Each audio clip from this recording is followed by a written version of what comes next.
This is on me. Kindness can rewrite destiny. Son, you've just changed everything. A true heart in a broken world. What if a single act of compassion in a dingy roadside diner could rewrite the destiny of an entire forgotten neighborhood? Picture this: a young man scraping by on minimum wage, facing the daily grind of poverty and prejudice, makes a choice that seems insignificant in the moment. But that choice sets off a chain of events that exposes deep-seated injustices, sparks heated debates about fairness in America, and ultimately leads to a triumph that challenges everything we think we know about luck, hard work, and the American dream. This is the story of Marcus Thompson, and by the time it's over, you might question whether true change comes from kindness or from confronting the brutal realities of inequality head-on. Marcus Thompson was 17, living in the shadow of Cleveland's rusting factories, where dreams often rusted away just as fast. He woke every morning at 5:30 a.m. in the cramped two-bedroom house on Oak Avenue that he shared with his grandmother, Ethel. The alarm clock had given up years ago, but Marcus's internal clock never failed him. He slipped out of the sagging twin bed he'd outgrown long ago, the one his mother had bought before the car crash that took her life when he was just a boy. Tiptoeing past Ethel's door, he could hear her labored breathing through the thin walls, a reminder of the emphysema that had stolen her vitality after decades in the steel mills. The house itself whispered tales of better days: peeling blue paint on the exterior, a porch that creaked underfoot, and windows sealed with plastic sheeting to keep out the winter drafts. Ethel kept it immaculate, though floors scrubbed, curtains starched because, as she often said, hard times don't give you permission to let your pride slip away. Marcus pulled on his faded jeans, the same pair from yesterday, and checked his pockets. $3.50 in change, just enough for the bus to work. Coming home? That would mean a 4-mile walk through neighborhoods where hope was as scarce as jobs. His route to O'Malley's Grill took him past the upscale suburbs with their manicured lawns and SUVs, then through the crumbling apartment blocks where his buddy Tyrone lived, potholes dotting the streets like craters on the moon. Beyond that, the derelict auto plant where gangs sometimes loitered, their eyes following passers-by with a mix of boredom and menace. O'Malley sat on the corner of 12th and Euclid, its neon sign flickering like a weary heartbeat in the early dawn. Inside, Big Joe was already firing up the grills, grunting a greeting without looking up. They didn't chat much, but Joe respected Marcus's reliability, showed up on time, scrubbed pots until they shone, and never griped about the long hours. In the back, by the sink, Marcus's hands plunged into scalding water. Scrub, rinse, stack, repeat.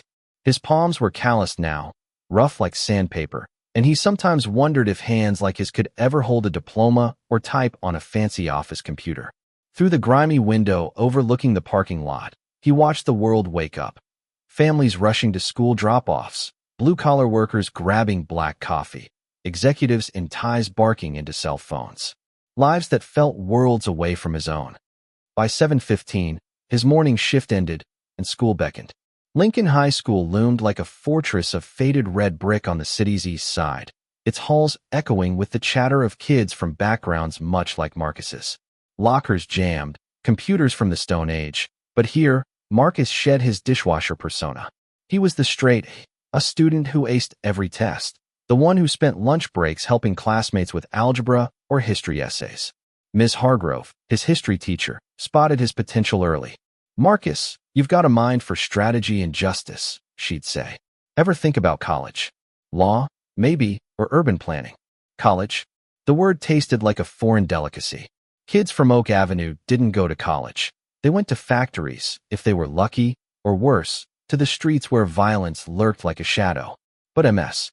Hargrove persisted, slipping him brochures for state colleges, scholarship forms, even info on grants for first-generation students. "I can't swing it," Marcus confessed one day. "Grandma's meds alone eat up everything." She nodded, undeterred. "Opportunities find those who chase them, Marcus. And you're worth chasing." Lunch was always the same. A bologna sandwich from home, while others lined up for hot trays. He'd pore over those pamphlets, dreaming of campuses with green quads and towering libraries. But the tuition figures mocked him tens of thousands he could never scrape together. Afternoons meant back to O'Malley's for the dinner rush. The crowd shifted. Families marking small wins, like a kid's report card, couples on budget dates, seniors stretching their meals to combat isolation. Marcus observed it all, the single mom counting pennies, the trucker leaving oversized tips for the weary waitress. Kindness, he noticed, threaded through the chaos like a quiet current. Evenings ended with Ethel in her armchair, her oxygen machine whirring softly. At 75, she battled a laundry list of ailments. High blood pressure from years of stress, arthritis that twisted her fingers, and lungs scarred by factory fumes. "How was your day, child?" she'd ask, her voice a warm anchor. "Good, Grandma. Yours?"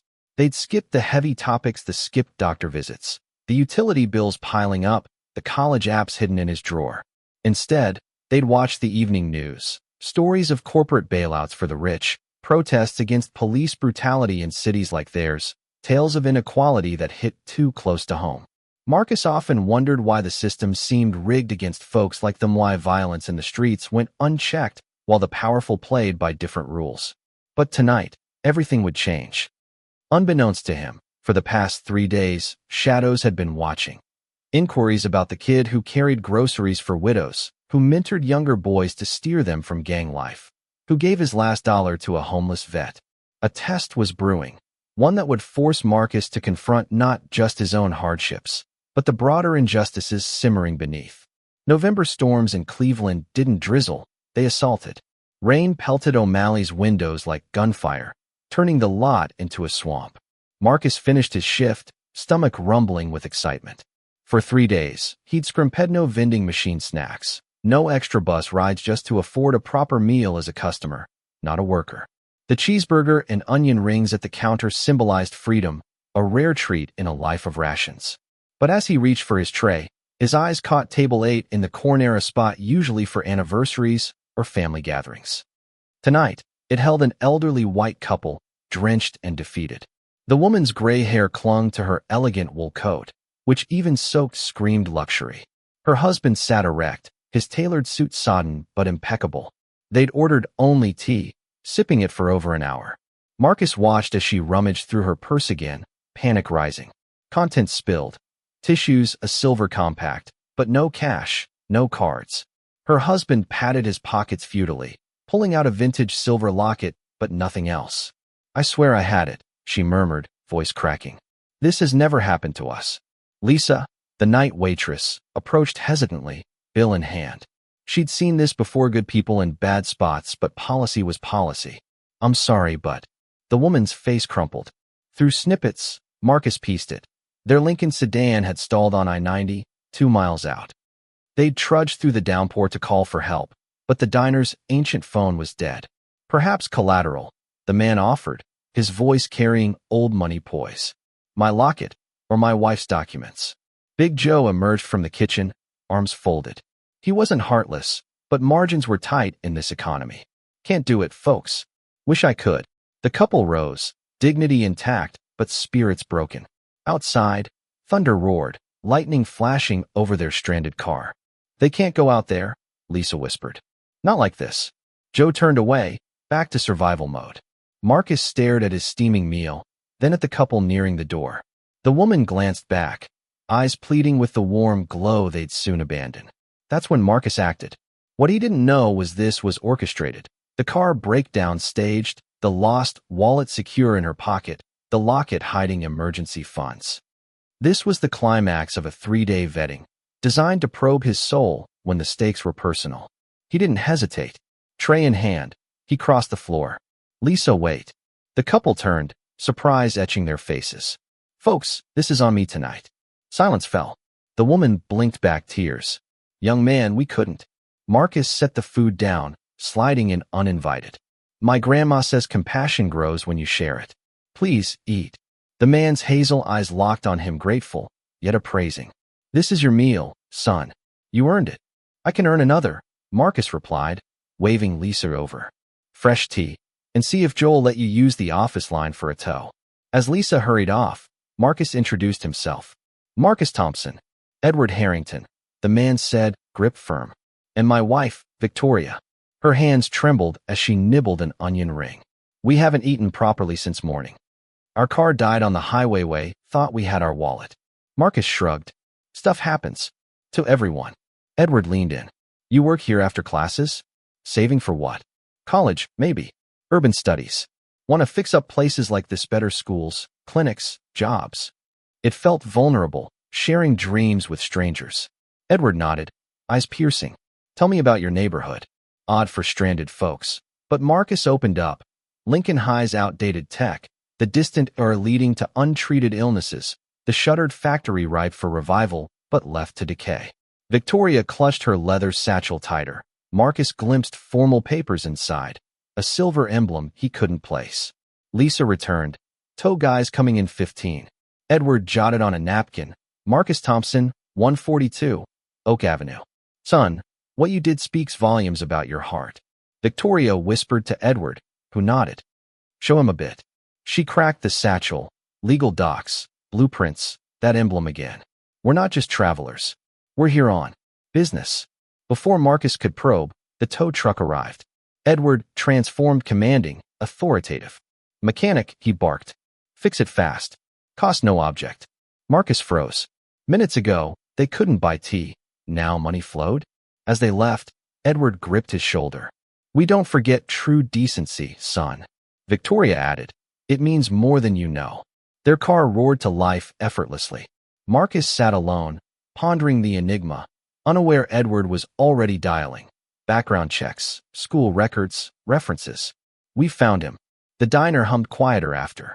Lisa slid in. Kid, that was something. Most would have ignored them. Big Joe appeared with a fresh plate burger, rings, plus pie. You showed class tonight. Marcus demurred, but Joe insisted. Respect ain't charity. As he ate, Lisa mused. Weird, though.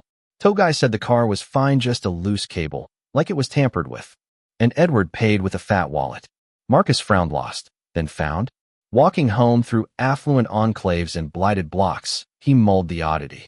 At home, Ethel listened intently, probing details. Hazel eyes, silver hair. Sometimes tests come in disguise. Just people in need, Grandma. But sleep evaded him, replaying Edward's shift from vulnerable to powerful. Next morning, buzz built. Lisa texted. Tow driver mentioned a suited chauffeur waiting, talk of trust protocols, and applicant review. At school, Ms. Hargrove pulled him aside. Got a call about you, your grades, character, even how you help old Mr. Jenkins with his yard. They asked if you're good-hearted. Lunch brought Tyrone with a phone. Article on the Harrington Trust, a $150 million philanthropy outfit scouting sites incognito. Logo matched Victoria's satchel. CEO's reclusivino photos.